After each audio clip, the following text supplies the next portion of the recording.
Picture making the rounds on social media that shows the city's bayfront seawall in, shall we say, a less than flattering light.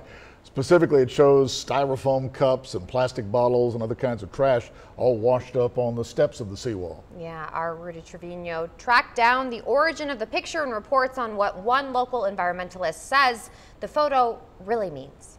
So that photo was taken shortly after a big thunderstorm back in 2013. Neil McQueen is with the local chapter of the Surfrider Foundation, an organization dedicated to the protection of our oceans, waves, and beaches.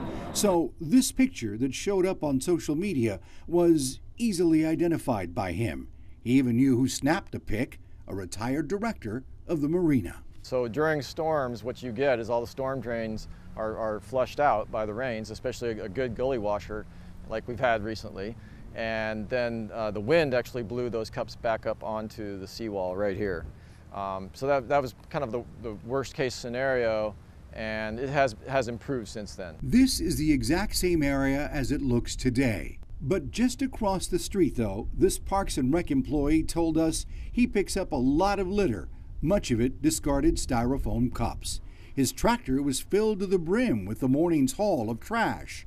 And while we did find some floating debris in a few spots along the seawall, Neil McQueen says the bigger picture is the continued usage of styrofoam cups and disposable plastic bottles. If a retailer or a restaurant is providing the plastics, then they bear part of the responsibility for educating their customers and making sure that there are alternatives.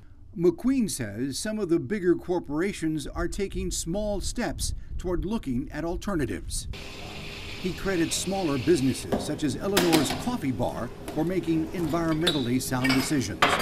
All of our stuff starting off was pretty common sense. Just we recycle, we use biodegradable plastics wherever we can. Owner Jessica Gignac says it doesn't take much to help our environment by just knowing what not to use. Rudy Trevino, 3 News. Yeah. Tough to look at, isn't it? All that trash out there. Absolutely.